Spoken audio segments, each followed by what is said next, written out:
The next app we will be discussing is called Tynker. Tynker is a web-based course collection that teaches kids the logic of programming using visual blocks of code, as well as actual coding in JavaScript, Python, HTML, and CSS. Because of Tynker's platform, where kids first use visual codes and then graduate up to writing in actual code, this app is best for a slightly older group, so ages 8 and up. However, if you're looking for something that is geared more for younger kids, Tynker actually has a Tynker Junior model, and that is for younger kids 4 and up. Now, similar to our previous apps, Tynker starts out with those visual blocks, those click and drag over. So it is a good next step after those other apps have been exhausting. Tynker has a variety of free courses, but there is a subscription or paid version with more options. But as you're about to see, Tynker's broad range of coding games and activities attracts a wide net of kids. So it's kind of arcade style, there's all these different games. However, the more to the right you go, the more likely that these games you're going to have to pay for. So the beginning set are often free versions that you can download, but the other ones, there might be some paid versions. The one negative about this game, I will say, or about this app, that there's a lot of choice, and so kids might get a little distracted and confused as to what to do next. And for new users especially, they could benefit from maybe a tutorial lesson, and that doesn't really exist in this program.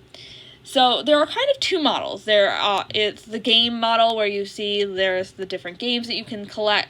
You could also go into the workshop and you see that there's like an hour of code, a beginner projects version. So that's another way to do this. So there's a lot of options. And as I mentioned, if you were to sign up and pay the subscription, you would get a variety of other courses that are not available to you on the free version. The app itself is free, but yeah, there's add-ons. And as well as in-app purchases. So let's go into Space Cadet. And as you can see, there's different ones, and then as you get, higher up, you may have to pay. So very similar in nature to some of the other apps. But again, you can start out doing the free version, upgrade later if you so desire, or find another app that's going to be closer in line with what you're looking for. Let's click on Crash Landed. So Crash Landed has a variety of things. So as you can see, each of these modules you go in and there's even more things. So it's a little bit larger of an app, especially the freer versions. This has a lot more to it. And we'll start with the first one. Choose a Space Cadet for the mission. I'm going to choose May. Success. Space Cadet May was on a routine mission then to Space Titan Cadet May Base. was on a routine mission to Titan Base. Uh-oh. Luckily, So again, it kind of has that story mode that we just kind of saw in Box Island, that story mode. Ouch. So this game has a story module. Ouch, that was a close one. Can you help me get to a new spaceship? Can you help me get to a new spaceship? Can you get the ray gun? Can you get the ray gun? So now we start with something basic. So in this game, this is a good basic. That's why it starts you out. It's the free version. Tap anywhere to continue. Use walk to walk one step forward to the use next walk space on the path. to walk one step forward to the next space on the path. So in this game, it's a little bit easier to figure out what to do next. But as you will see, once you're done with a module, it might be harder to figure out where to go next. However, this one, we know that we can walk, and we're going to hit play. And May will walk a little bit forward to get the ray gun. Okay. Success. And you're seeing that similar to Box Island, we earned the 3 stars. So that's kind of cool. It's something similar get the ray that gun? we're more familiar with. Can you get the ray gun? So we already learned about walk, but we might have to walk twice. Walk, walk, and then we hit play. Oh.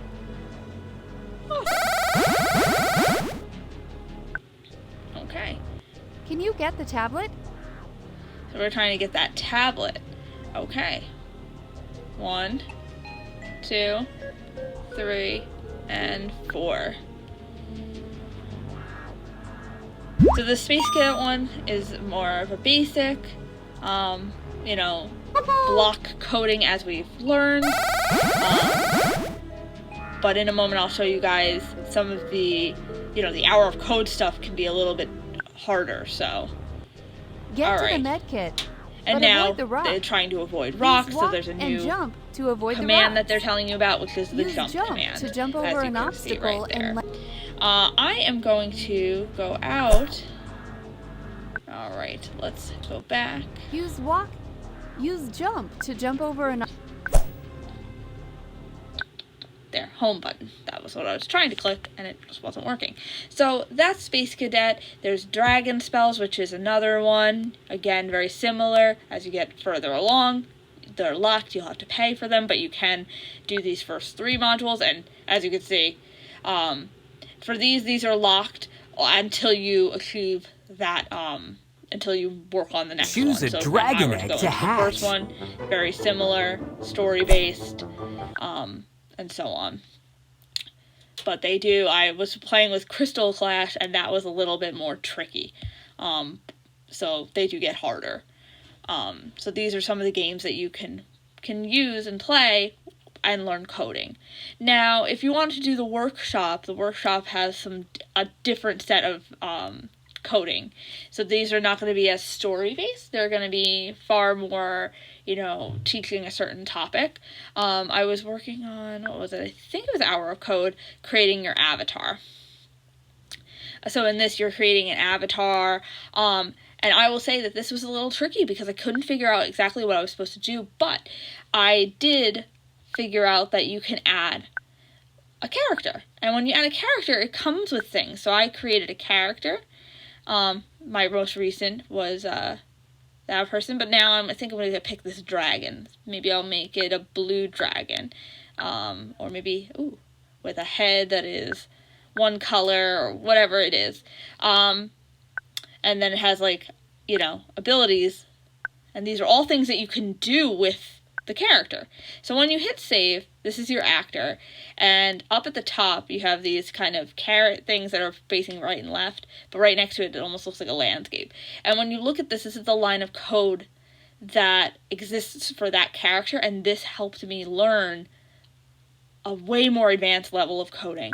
So if I hit play, all of a sudden I now realize what that code is able to do.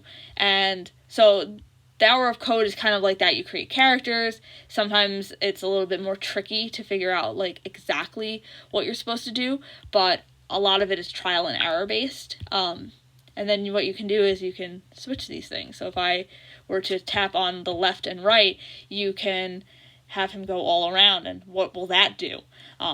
So a lot of this is okay, let's figure out, what all this means. So when I hit on start, so when I hit this play button, set the rotation all around, and now it's doing if statements. So forever, if somebody touches down as I am tapping, you're seeing him move, it's because I'm tapping the screen.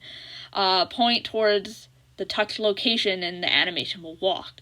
I just changed it from left to right to all around, and now he can twist. And I'm making him do that by tapping the screen and turning him around. So these are all different things that, can help you learn. And so that was kind of fun to kind of learn and work on. So we'll hit that, and I'm not going to save this one. But so these are all the different kind of Hour of Codes that would be available to you, even with the free model. So a lot of these coding apps have the Hour of Code, and the Hour of Code quite often is free from what I'm seeing on most of these apps. So this is Tynker. As I mentioned, this is definitely for the older set. It starts off pretty easy, as you saw, with the Space Cadet and the Dragon Spells, with that kind of story mode, similar to Box Island, but it can get as complicated as what I showed you with the Hour of Code. That starts out with those block commands, click and drag, but as I mentioned, as you get more advanced into some of the paid options, it'll also teach kids about HTML, CSS, JavaScript, and Python.